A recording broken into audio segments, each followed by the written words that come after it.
Hey, Abundant Parents, it's Leah. I have Stacy here, and she was a guest on our Abundant Parent workshops this month. Today, in this video, we're going to talk all about how to create a retreat for conscious moms. If you like this video, please give it a thumbs up. Also, please subscribe. I do post a new video at least once a week, sometimes more, so also hit the bell. That way you'll be notified when I post new videos.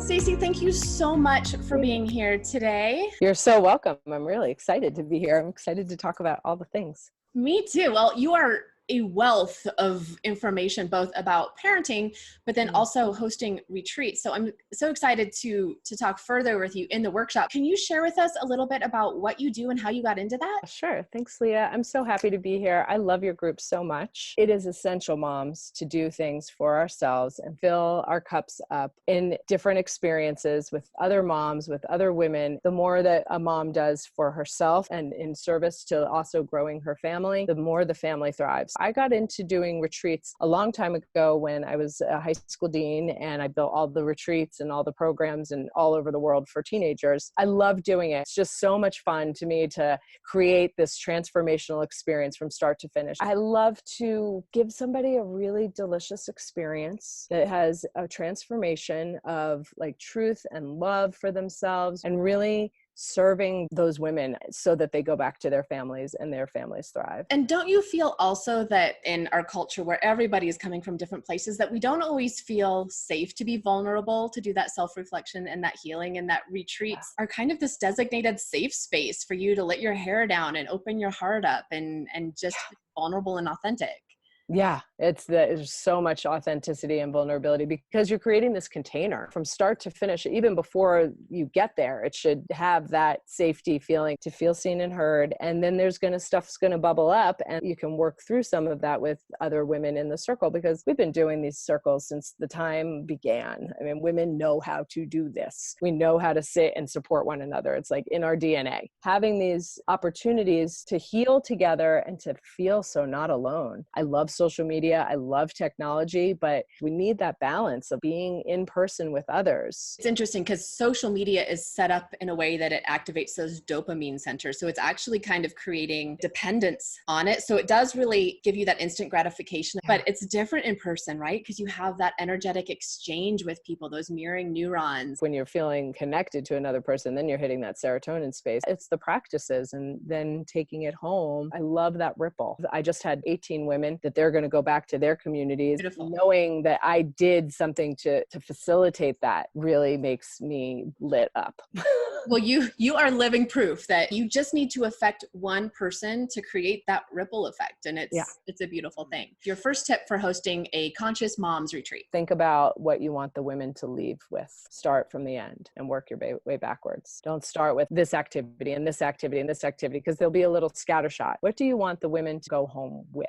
Is it a self-care retreat? Is it a retreat about tapping that innate abundance place? Like whatever it is, start there and you work backwards. All right. What is your second tip when hosting or running a conscious moms retreat? That all the details matter. It doesn't need to take a lot of money. We're talking mason jars, $1 a piece for flowers, things to cultivate the energy that you want to have in a retreat, bringing in the elements of nature, beauty and wonder and awe to create that flavor. A lot of people get really hung up on not having, the means to get all these expensive crystals and stuff. No, get some seashells from the beach, some branches from your tree, whatever you can creating that container from the get-go. I love that, because it sounds like what you're saying is so much of that is really setting that intention of creating the space. Yeah. If you don't own oracle cards, don't you go out and buy them. Make your own oracle cards, print them out. There's lots of solutions. Beautifying the space is very important to creating the intention and the energy you wish to have in the room. Okay. So what is your third tip for creating a really great conscious mom retreat? Doing the grounding work as the facilitator, getting really, really grounded, having a helper with you. Don't do it all on your own. You could ask a friend, hey, I'm leading this retreat. Could you assist me? Because there's always going to be something you're going to need. Check on the caterer or pour the salad dressing if you're just hosting without hiring. Getting some support to do your best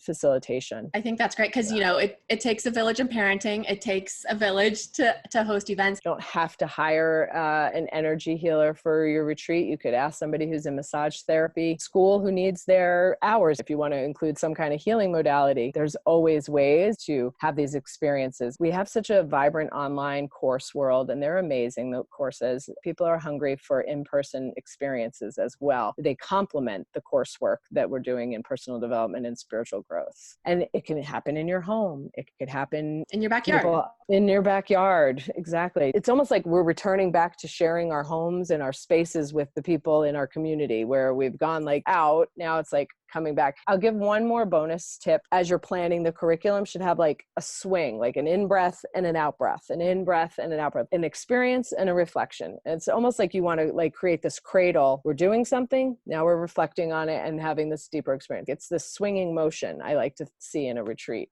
I love that. Flowing really well. That's fantastic. As somebody attending a retreat, what you want to look for when attending one? There's thousands to choose from. You have to drop into your body and go towards what resonates for you, not thinking I need to go with this teacher who's led 20 retreats around the world. Maybe it's somebody that's just starting out. What teacher, what facilitator do you resonate with? And signing up for her opportunity. If you feel like a leaning towards, I would say go for it. It's not going to be the end all fix. You're not going to come home, poof, a magically different person. There's integration that needs to happen. You've had this profound breakthrough experience and you want to keep it. People often on my retreats are like, I never want to leave. I'm like, no, you're going to have to leave.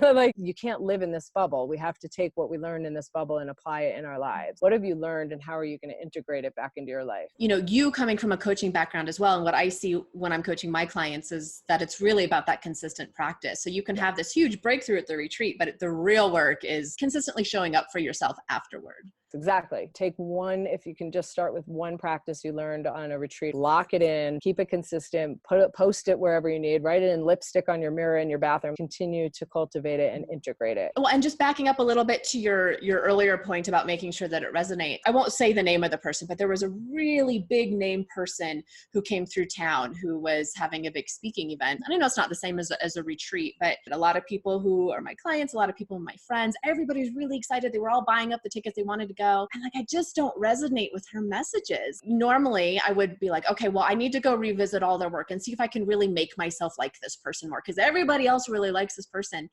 But at the end of the day, I was like, you know what? It's okay for me to not resonate with this person. I just decided to be like, you know, you guys all have fun. It's not for me. And I think it's the same. If you're going to go to a retreat, your friends may all recommend this retreat. It might be something that they've all really loved, but your intuition, your inner guidance is like, me, you know, like listen to that, because chances are it's guiding you correctly. That's a really good point. And we don't want to miss out. Nobody wants to miss out. I know I don't, but I'm not going to go to that talk because I don't really resonate with her. And there's more than enough to go around for all of us. Exactly. If someone would like to know more about hosting their own retreats, or maybe know more about attending retreats, tell us where we can find you and get more information. I am so easily found. I am found on Facebook at Stacy Meredith Cohen. I'll also put your link for your Facebook page in the description of this video so you all can find Stacy. I would love to see more and more experiential opportunities happening for more women on this planet. I love seeing the power that gets created. Well, I know I walked away with some really great insight. You know, I've never actually been to a retreat nor hosted one. So this was really fantastic for me. I learned so much even from the short videos. Now I'm all excited. I'm like, okay, what can we do? I do workshops, but I don't do retreats. You could lead a retreat, Leah. You have,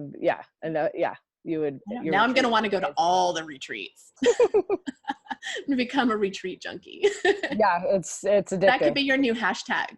Hashtag retreat junkie. Oh, actually, that's really good. Thank you so much, Stacy, for your insight.